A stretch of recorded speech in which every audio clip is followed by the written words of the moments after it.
ओम नमः शिवाय। वेलकम है आपका अपने चैनल जिसका नाम है दोस्तों दक्षिणावर्ती एस्ट्रो विद मीशा। यहाँ पे हम एस्ट्रोलॉजी से रिलेटेड चर्चा करते हैं, ज्योतिष कैसे सीखें, ज्योतिष की वो सारी बारीकी चीज़ें जो आप अगर ज्योतिष सीखने में ज़रा सा भी इंटरेस्टेड हैं तो आपको यहाँ पे बहुत ही ईजी तरीके से बिना कैलकुलेशन के एस्ट्रोलॉजी बहुत अच्छे तरीके से लर्न हो जाती है। देखिए, प्रैक्टिस किसी भी चीज़ के लिए बहुत ज़रूरी है और उससे भी ज़्यादा जो इम्पॉर्टेंट चीज़ है वो है तरीका। अगर आप डायरेक्ट इस वीडियो को देख रहे हैं तो आपको कुछ भी समझ में नहीं आएगा जब तक आपको ज्योतिष की बेसिक चीज़ें समझ में नहीं आएंगी। जैसा कि आप इस पर देख ही सकते हैं, ये ज्योतिष का 12वां पार्ट है, विपरीत राजयोग। अगर आपको ज्योतिष समझनी है और इस चैप्टर को क्लियर करना है तो आपको ज्योतिष के जो first, second, third, fourth parts हैं वो सारे देखने पड़ेंगे, तब जाके आप इन सब चीज़ों को समझ पाएंगे। तो चलिए आज बात करते हैं विपरीत राजयोग के बारे में। जैसा कि आपको पता है, इसके नाम से पता चल रहा है विपरीत राजयोग, यानी जब अपोजिट कंडीशंस में भी कोई अच्छी चीज़ हो जाती है, कोई योग बन जाता है तो उसे हम क्या कहते हैं, विपरीत राजयोग। कुंडली में जैसे आपको पता ही है त्रिक भाव हम किसे कहते हैं, मैं आपको बता चुकी हूँ, 6, 8, 12 को त्रिक भाव बोलते हैं। और इन्हीं त्रिक भावों में से यदि कोई योग बन जाता है तो उन्हें हम राजयोग कहते हैं। वैसे तो सब लोगों से आपने आज तक सिर्फ यही सुना होगा कि त्रिक भाव सिर्फ बुरी ही चीज़ें बताते हैं, इनमें कोई ग्रह बैठ जाए तो बीमारी, खर्चा, मृत्यु, ये सब चीज़ें देते हैं। लेकिन ये वाले ग्रह भी, ये वाले भाव भी जो होते हैं, अगर इनमें ग्रह इस तरीके से बैठ जाएं तो हमारे लिए वो राजयोग का काम कर सकते हैं। आइए चर्चा करते हैं कैसे। देखिए, विपरीत राजयोग किसे कहते हैं कुंडली में, सबसे पहले आप इस डेफिनेशन को समझिए। जब कुंडली में 6, 8, 12 के स्वामी 6, 8, 12 में ही बैठ जाएं, यानी कि यहाँ देखिए मैंने ली है वृश्चिक लग्न की कुंडली, यहाँ लग्न लिख देती हूँ, ये वृश्चिक लग्न की कुंडली है। अब इसमें देखिए 6th हाउस ये है, 8th हाउस ये है, 12th हाउस ये है। तो देखिए जब 6, 8, 12 का स्वामी 6, 8, 12 में बैठ जाए, यानी कि यहाँ पे देखिए अगर मैं इसके 3rd हाउस, इसके 8th हाउस में बात करती हूँ बुध ग्रह की, यहाँ 3rd नंबर के राशि स्वामी का कौन, 3rd नंबर की राशि का कौन स्वामी होता है, बुध।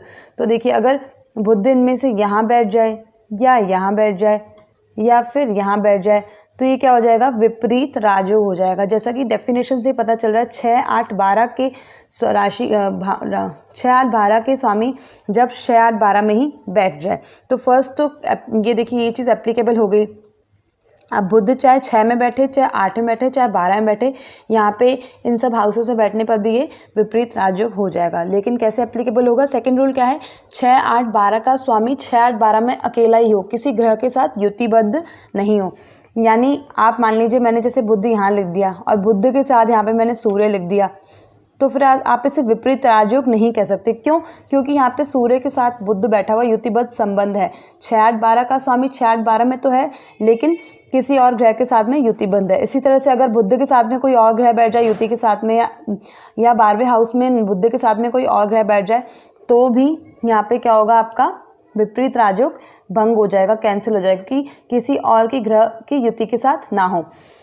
3rd रूल क्या कहता है, 6, 8, 12 के अलावा किसी भी और ग्रह की दृष्टि उस पर ना हो।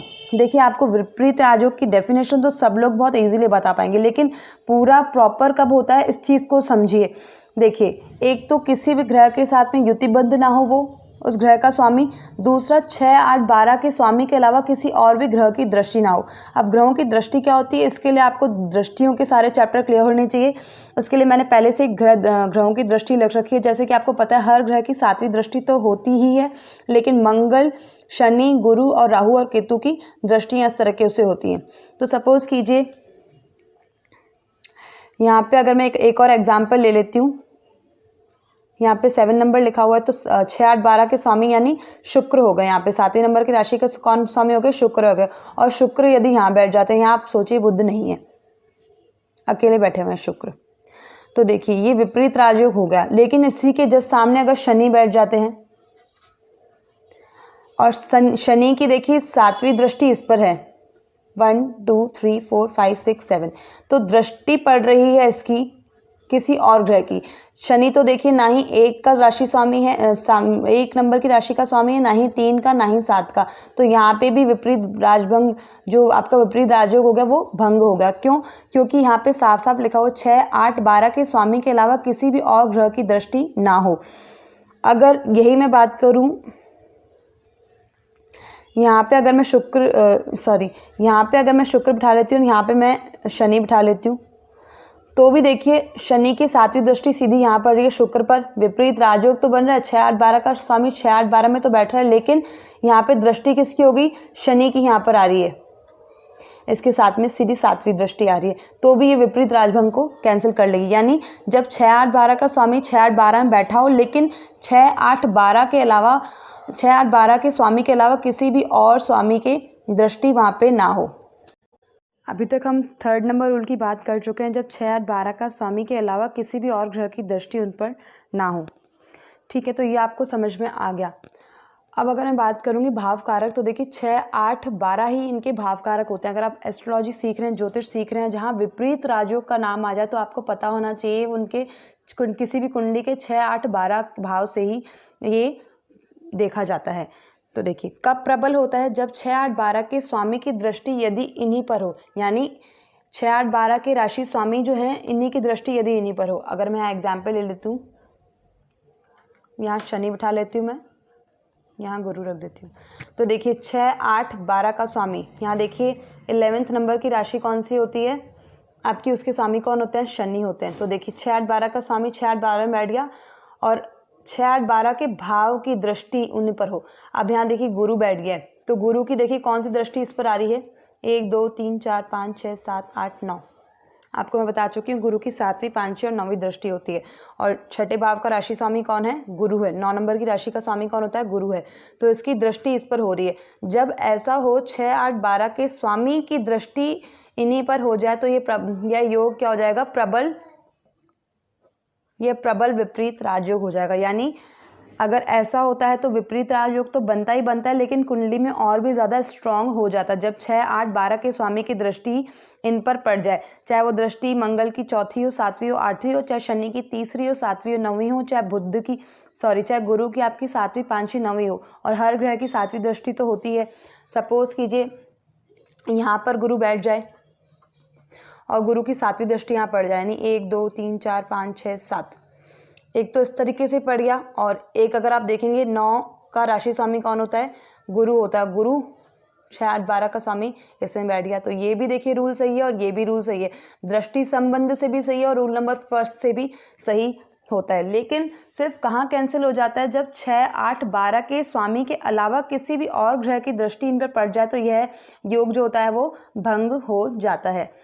अगर एक और लास्ट बहुत इंपॉर्टेंट, शायद आज तक आपने ये रीड भी नहीं किया होगा, किसी एस्ट्रोलॉजर ने बताया भी नहीं होगा, रूल नंबर 4 है ये, जो कि बहुत इंपॉर्टेंट है फ्रेंड्स। अगर आप इसको देख लेते हैं तो आप ये मानिए ज्योतिष आपके लिए बहुत ही अच्छा एक जानकारी का विषय हो जाता है, जो संपूर्ण तरीके से आपको जानकारी दे सकता है। कुंडली में किसी भी भाव में यदि 4 या 5 ग्रह एक साथ हों और उन्हीं में से कोई भी ग्रह उच्च का हो जाए, तो विपरीत राजयोग बनता है।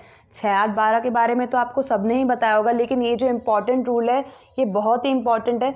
अगर मैं इस कुंडली में बात करूं, यहाँ पे अगर बैठ जाएं गुरु, शुक्र, शनि,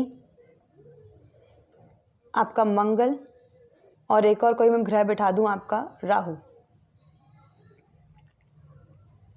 तो देखिए शनि 7 नंबर की राशि में क्या होता है, उच्च का होता है। यहाँ 5 ग्रह बैठ गए और उन्हीं में से एक ग्रह हो गया उच्च का, शनि यहाँ पे उच्च का रहा है, तो यहाँ भी जो एप्लीकेबल होगी रूल नंबर 4 वो एप्लीकेबल क्या होगा, यहाँ भी विपरीत राजयोग बनेगा आपका। जब कुंडली में कहीं भी 4 या 5 ग्रह इकट्ठे बैठ जाएं और उन्हीं में से कोई भी एक ग्रह उच्च का होकर बैठ जाए, तो भी विपरीत राजयोग बनता है। तो देखिए यहाँ मैंने आपको इस वीडियो में बहुत ही शॉर्टकट तरीके से बता दी विपरीत राजयोग क्या होता है, कब एप्लीकेबल होता है, कहाँ भंग होता है, और जो बहुत मोस्ट इंपॉर्टेंट लास्ट का टॉपिक था रूल नंबर 4, वो भी मैंने आपको यहाँ क्लियर कर दिया। तो आप आसानी से बहुत ही अच्छी तरीके से अपनी कुंडली, अपने फ्रेंड्स और फैमिली की कुंडली देखकर विपरीत राजयोग की जानकारी ले सकते हैं। दोस्तों अगर आपको आज का ये टॉपिक बहुत अच्छा लगा हो तो प्लीज़ इसे लाइक कीजिए, शेयर कीजिए, ताकि ये जानकारी सब तक पहुंच पाए, और जैसे आप ज्योतिष के इतने बड़े जिज्ञासु हैं, किसी और की भी जिज्ञासा उस तक पूरी तरह से पहुंच पाए। अगर आपको अच्छा लगता है लाइक कीजिए, कमेंट कीजिए, और ज्योतिष के ऐसे बहुत से टॉपिक बताइए जिन पे मैं आपके लिए वीडियो बना पाऊँ।